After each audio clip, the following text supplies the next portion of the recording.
self-defense for photographers, but this is not me teaching you, this is me asking you to share.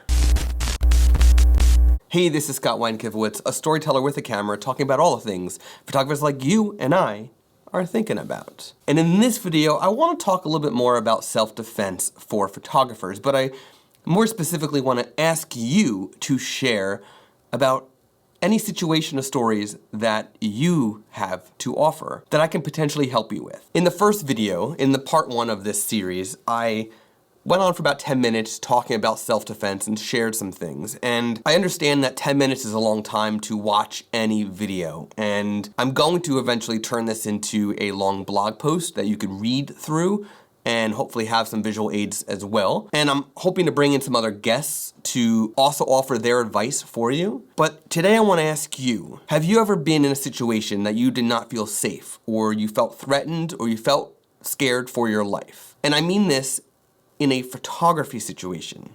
Not just while you're walking around the street, but when you actually have a camera in your hand and you're working or whatever it is. You're at a wedding, has a guest assaulted you? Do you photograph celebrities and did a celebrity attack you? What was it? Comment or email me and share your story with me. What I would like to do is hopefully offer advice of how I would have handled the situation from a self-defense standpoint. Now, if you don't want me to use your name, I won't.